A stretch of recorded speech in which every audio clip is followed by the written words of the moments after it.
Number 1, MIS বা monthly income scheme. So let's assume যে তুমি 9 লাখ টাকা ইনভেস্ট করলে MIS এ, তাহলে প্রত্যেক মাসে তুমি 5,500 টাকা ইনকাম জেনারেট করতে পারবে আগামী 5 বছরের জন্য। তো যারা রিটায়ার্ড পারসন বা যারা বয়স্ক আছো তারা যদি এই স্কিমে ইনভেস্ট করে থাকো, তাহলে এটা কিন্তু একটা পারফেক্ট পেনশন প্ল্যান হিসাবে কিন্তু তোমার কাজ করবে। হাউএভার, যদি তুমি ইয়াং হও আর তোমার কাছে যদি একটা লামসাম অ্যামাউন্ট থাকে, তাহলে যদি তুমি MIS এ ইনভেস্ট করো অ্যান্ড তার সাথে যদি ব্যাংক বা পোস্ট অফিসে গিয়ে যদি বলো যে MIS থেকে যেই ইন্টারেস্টটা তুমি পাবে সেই ইন্টারেস্টটাকে রিইনভেস্ট করে দিতে একটা RD তে ফর 5 ইয়ার্স, তাহলে কিন্তু তুমি নিজের এই 9 লাখ টাকার বা যে টাকাটাই তুমি ইনভেস্ট করে থাকবে MIS এ, তার উপরে কিন্তু দুগুণ ইন্টারেস্ট রেট পেতে পারো। So it is a very good scheme and you can consider this. Number 2, FD বা ফিক্সড ডিপোজিট। তো FD বা ফিক্সড ডিপোজিট কিন্তু আমাদের ইন্ডিয়ান পেরেন্টসদের জন্য কিন্তু খুব ভালো, মানে ওদের তো প্রাণ হচ্ছে FD। তো যখন তুমি FD তে টাকা ইনভেস্ট করছো, আমরা জেনারেলি কি করি, FD তে টাকা ইনভেস্ট করে আমরা কিন্তু ম্যাচুরিটি টাইমে কিন্তু সেই টাকাটা নিই। হাউএভার, যদি তুমি ব্যাংক বা পোস্ট অফিস যেখানে তুমি FD টা করো, যখন তুমি FD খুলছো তখন কিন্তু তোমাদেরকে দুটো অপশন দেওয়া হয়।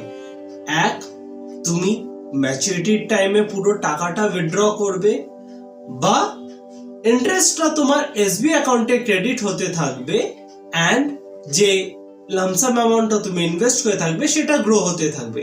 সো তুমি যদি ইন্টারেস্টটাকে নিজে SB অ্যাকাউন্টে ক্রেডিট করো প্রত্যেক মাসে, হাফ ইয়ারলি বা ইয়ারলি, যে ফ্যাসিলিটিটা ব্যাংক তোমাকে প্রোভাইড করবে, এটাও কিন্তু একটা পারফেক্ট ইনকাম স্ট্রিম হতে পারে। Number 3, real estate. না, রিয়েল এস্টেট কিন্তু একটা মারাত্মক ভালো জিনিস ইনভেস্টমেন্টের জন্য, বিকজ যদি ভাবো তোমার কাছে বাড়ি হয় আর তুমি সেই বাড়িটাকে ভাড়া দিচ্ছ, তাহলে কিন্তু মাস গেলে তুমি ভালো একটা সাইড ইনকাম জেনারেট করতে পারবে। হাউএভার, রিয়েল এস্টেটের সবথেকে বড় ডিসঅ্যাডভান্টেজ হচ্ছে যে রিয়েল এস্টেট পারচেজ করার জন্য তোমার কাছে কিন্তু হিউজ লামসাম অ্যামাউন্ট থাকতে হবে, এজ রিয়েল এস্টেট পারচেজ করা কিন্তু very difficult. So if you are somebody যার কাছে একটা লামসাম অ্যামাউন্ট আছে, then please go for purchasing of real estate and preferably যদি কমার্শিয়াল প্রপার্টিস কিনতে পারো, মানে দোকান কিনতে পারো, তাতে কিন্তু রেট অফ যে ROI আমরা বলে থাকি, মানে রিটার্ন অন ইনভেস্টমেন্ট, সেটা কিন্তু অনেক বেশি হয়। Number 4, corporate bonds.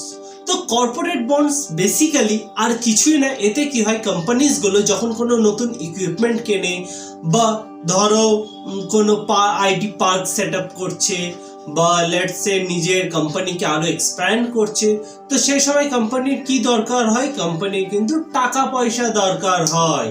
সো সেই ক্ষেত্রে কোম্পানি কি করে, মার্কেট থেকে লোনস ওঠায় in the form of bonds.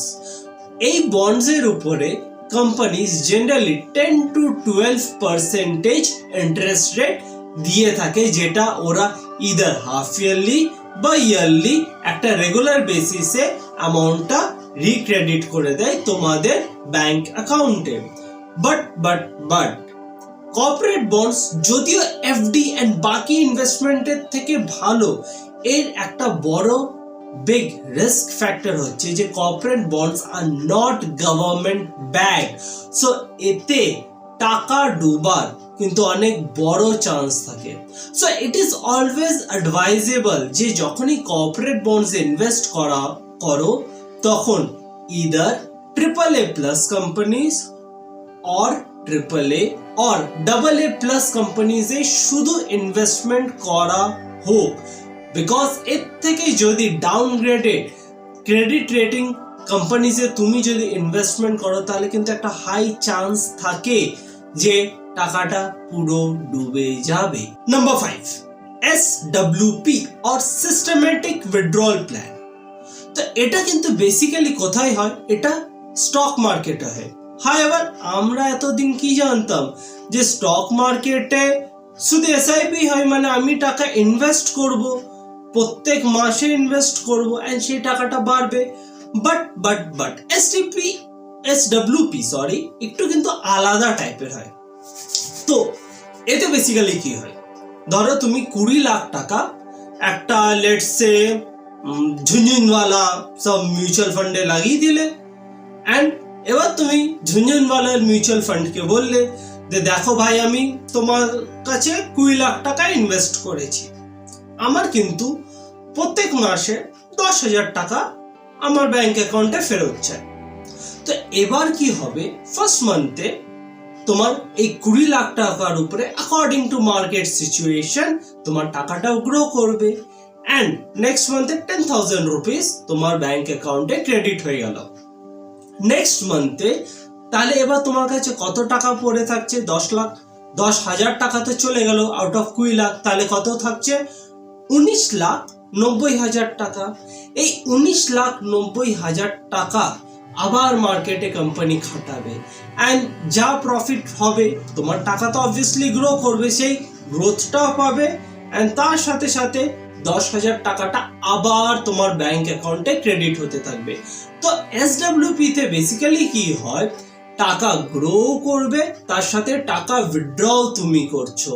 এটা একটা দুটো কিন্তু উইন উইন সিচুয়েশন, গ্রো করাতে পারছো আবার উইথড্রও করতে পারছো without giving any penalty charges বা কোনো এক্সিট লোড ছাড়া। বিকজ তুমি যদি এসআইপি তে ইনভেস্ট করো, যদি 1 বছর আগে টাকা উইথড্র করো, তাহলে কিন্তু একটা এক্সিট লোড দিতে হয়। বাট SWP তে সেরকম কোনো ব্যাপার থাকে না। সো SWP তে এক্সিট লোড ইজ 0%, এন্ড এই SWP টা কতদিন কন্টিনিউ হবে?